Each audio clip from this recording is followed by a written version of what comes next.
Welcome. Happy holidays. I am glad to be with you again this year. It's beginning a new tradition of the end of the year video message, one of those silver linings of having been remote. And we thought, isn't it a good idea for me to update all of you, because you are here, there, and everywhere, and we don't get a chance to get together in person also near as much as we used to or should. And so I want to just give you a little bit of a sense of the law school, where we are today, where we're headed. And hopefully you'll find it helpful and illuminating.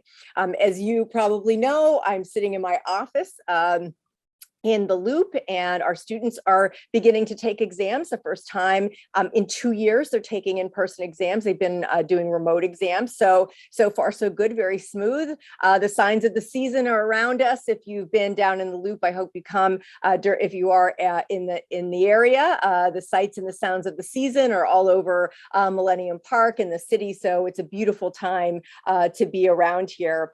And our faculty and staff have had a very full semester back in person. For the most part, we've had about 80% of our classes in person, 20% online, not because of COVID, but our faculty and staff are ready to take a very well-deserved holiday break. And so that will be coming in just a couple of weeks. So I want to be able to update you on your beloved law school, the law school that we all are connected to, and to tell you a little bit of good news and where we're growing and where we're on the rise. And I have some good news to share that I hope you will warm your heart and make you feel good and proud about your law school. So I've been here now about 6.5 years. So over the last 6 years, we have been focusing first and foremost on our North Stars, our students, and particularly on 3 measures that are very important, not just to reputation, but important to our student success, and making sure that they come in, they get the support they need, so they are able to graduate, to pass the bar, and also then get a good full-time, well-paying job in the legal profession, whatever area that they're interested in.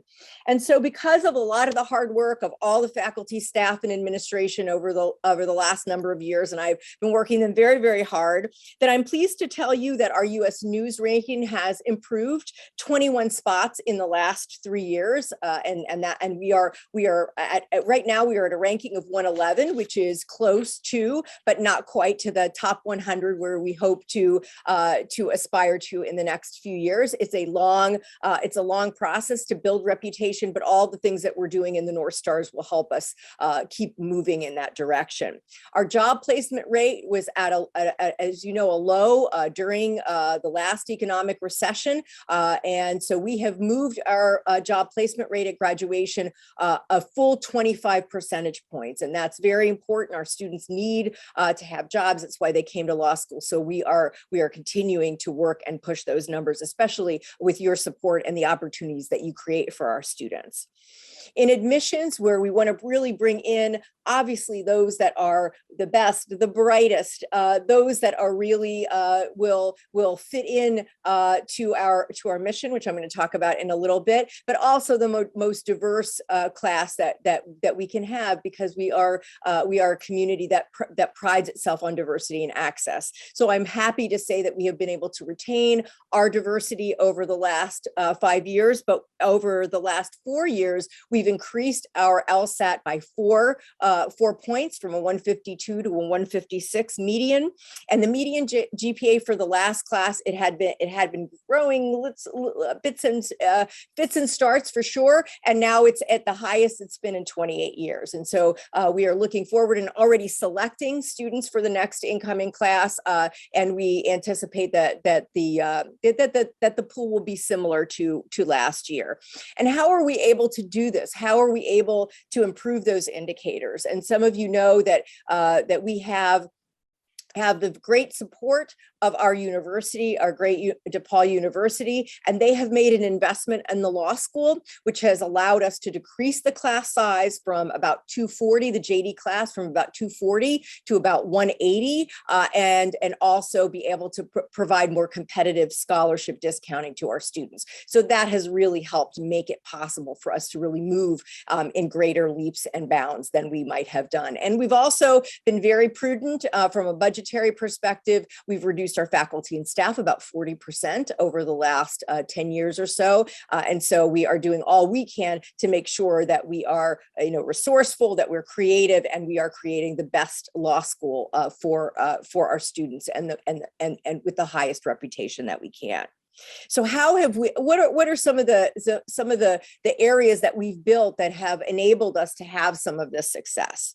And I think one of the things that we've done very intentionally is to prioritize the student success in the first year. The first year is critical, we know, for so many reasons, for the transition from college, or the transition from a job, and also to make sure that the first year grades, which are the greatest indicator of bar success, are the strongest that they can be. And so we have built in over the last number of years, even before I arrived, a host of programs that provide a holistic, really a wraparound approach to student success in the first year. They include the Prepare to Practice program, which some of you participate in. They include a docents program. So some of us administrators and faculty provide just guidance, just a go-to person for the first year. So students never feel like that they are alone, and they always know where they can go for help and for resources. We have a new 1L mentor program that's in its second year. We're piloting that particularly for our students who are students of color, first-gen students, documented and undocumented students, to give them an alumni mentor, which they may not have had coming into law school. They may not know any lawyers in their family or in their circle of adult mentors. And so we want to make sure that they have that strong start. We've also been concentrating more on student wellness and programming in that regard, because we know that is a greater need as our students come in, and we do want them to thrive academically, socially, and emotionally as they come in. It's one thing that I didn't have when I was a law student 30 or so years ago, and I know that many of you would have appreciated having some of that support as you went through the difficulties of law school. We also have a couple of other innovative programs that we think are distinctive to DePaul that have been launched in the first year. We have a new course called Applied Legal Skills that gives the students, again, that strong foundation without having to kind of figure out law school on their own, sink or swim. And we also have just initiated a set of specialty legal writing sections. So students have two writing courses in their first year, and they're all done in a context of an area that they might be interested in that parallel our programs of excellence. And so that's been a real hit. The students enjoy that, and it is part of the reason why they chose DePaul. It's also been important to us during this time, and we've always been leaders in diversity and cultural competence, and knowing that that's important to serve our clients, to serve our community in the city of Chicago and beyond. And again, we're being more intentional about the kinds of coursework, making sure that we're weaving in cultural competence and racial and social justice through the curriculum. So we now have a learning outcome related to that, to make sure that we are mapping and making sure that, as we hit all those analytical outcomes, all of those writing outcomes, although the ethical outcomes, that we also include justice as well. And that is consistent with our mission at DePaul. We also have been building our programs of excellence. As we build our programs of excellence and expand their reach and their distinction, then that also helps not only our reputation, but helps the quality of the program that we give to our students, whether they're JDs or Masters of Legal Studies or LLMs. Some of those programs of excellence well, and they have been ones that we have really been building. We certainly have students who come in and are in every single area of practice, but the investment that we're making are in those programs that really we think historically we've been excellent at, that are really tied to the city of Chicago and its needs and its leadership, as well as being able to make connections and partnerships across our university. So our health law program, our IPIT program, both nationally ranked programs that we continue to invest in. Our business and tax law program is obviously a great fit for the city of Chicago. We have more and more students that are interested in business law, and we have been expanding those opportunities for students who are interested in business and tax. Our public interest and public service program is mission-based at its core, and we have many students come in our first year class, and in other, we actually have 2 or 3 sections of public interest specialty sections, because we have students that may not end up practicing there, but certainly they have some heart to it, and we have a lot of opportunities, whether it's courses or externships or clinics for them to engage in. Our immigration and human rights law program of excellence is also part of our great tradition, also consistent with our mission of St. Vincent de Paul. And we are very pleased that we recently received a $100,000 grant to our, that will go to our asylum and immigration clinic, but also our new DePaul Migration Collaborative, which is an interdisciplinary project between LA&S, Mission and Ministry, and the law school, to make sure that we are at the leading edge of policy and practice in the area of immigration.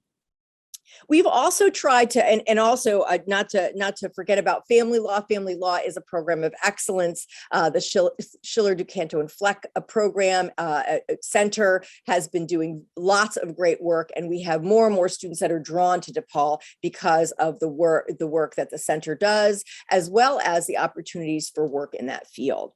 We're also trying to learn some lessons. I know we're still in the midst of a pandemic, working into an endemic, but we are trying to figure out how are the best ways to teach our students, whether online, more flexibility, and to also prepare them for the technology that they're going to have under their belts and in their toolkit when they go off into practice, because no doubt there will be a hybrid practice when they graduate, and we want them ready for that. So we are having conversations internally and also with some of our councils as to how best to implement some of those technological innovations and that training. We're also trying to, even though we have a plan to reduce the class, and we are trying to be very prudent in our budget, we also want to make strategic hiring. We have not done faculty hiring for about 9 years, and so we're very happy to report to you that we have a new professor, Jessie Cheng, who is teaching now at Marquette in their undergrad program, is going to be coming to join us to teach criminal law. He's going to also teach criminal procedure and race in the law. So he'll be a wonderful addition to our faculty. And we're just opening up a new slot in constitutional law and related subjects, because that's a big hole that we have in the first year, that we want to make sure we have a full-time faculty member to serve our students in teaching those classes. But just also know that we have a great core of full-time faculty, but we have close to 100 adjuncts, practicing attorneys mostly, that teach many subjects across the curriculum. So we love to have that approach that exposes our students not only to our full-time faculty, but also to our wonderful adjuncts in a variety of fields. We also have been expanding our alumni network over the last 6 years. That has been such a pride for me as the dean, such a joy to meet so many of you. I want to meet more of you in the next 3 years, but 3.5 years, once we can be out and about a little bit more. But it's been such a pleasure to know your commitment to DePaul, your pride, your willingness to help the next generation. And so a lot of what we've done in terms of building councils and boards that are thought leaders, including the Dean's Advisory Council, the Diversity Council, the Alumni Engagement Board, as well as the Judges Committee, have all been wonderful thought leaders and building that kind of circle of committed alumni that we plan to expand in the years to come. We're also making sure that as health public health allows us, that we continue to have those marquee programs where we all get together and celebrate with each other, whether it's the super lawyers or our alumni awards or our kickoff to the year, where we all get together and share celebration and space and look to the future, are things that we're going to continue to do to engage our alumni. And of course, along with that, we're trying to make sure that not only that we have engagement, but we also have investment by some of our key alumni. And we're doing, I think, some creative and innovative ways to fundraise, including the Blue Demon Challenge, which will be going on in January, and having some of our alumni bring matching challenges to all of you for some of our top priorities, as well as the Law Legacy Challenge. So for some of you who are working on your plans for your estate, that you can include DePaul in those plans, and make sure that it helps us, and it helps you, of course, but also helps us in the future. So that's a lot of what we've been doing, and we're going to continue to do all of those things. And we're also now pivoting a little bit. So we have the North Stars, but we have also the North Stars, which are the dreams that and the big ideas that we want to have to continue to have the law school thrive. We've built the foundation, our bones are strong, we have a lot of excellence throughout, but what are the dreams that we want to have for the future of DePaul? So I welcome you to share those dreams with us, whether it's in a response to this video, or if I see you on the street, or you send me an email, of course, James Redmond as well. We're so happy to hear what you want to see in your law school in the next 5 to 10 years. We're internally working on some big ideas, ones that can be funded, and always keeping close to student success, as well as expanding and making sure that those programs of excellence are thriving in all sorts of ways.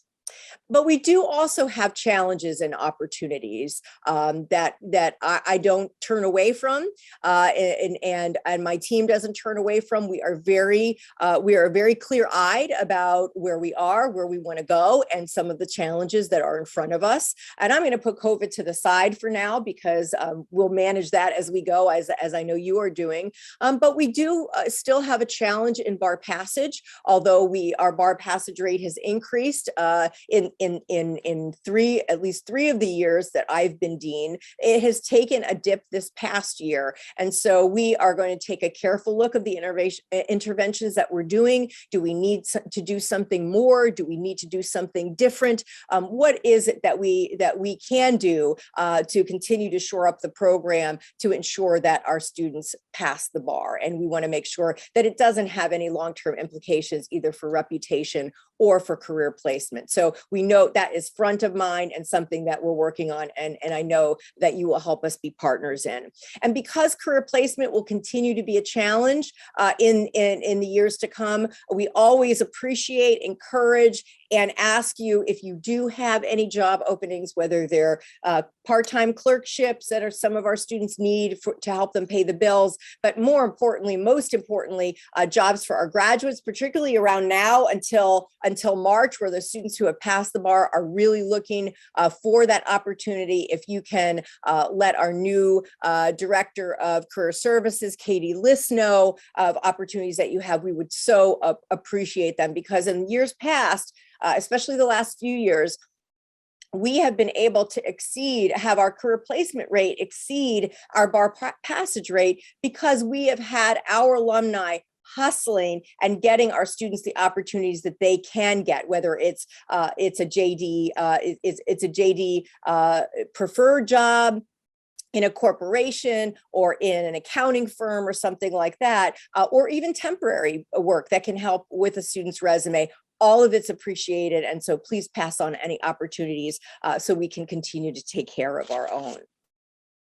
The other challenge that I want to share with you is really something that we knew all along, but really became much more apparent during COVID, and those are in the last bar passage set of bar passage results, is that they're really what used to be what we considered a gap among our students who may have more need, particularly for resources, that the stresses of COVID, the stresses of the economy, the financial stresses have really created not just a gap, but a chasm among those students. And so we need to be addressing that and plan to address that even more so in the years to come. We've, of course, done some patchwork with emergency funding and bar funds, but we want to be building up a more structural way to support the students who have the most need, that we know that can succeed with the right support and the right resources.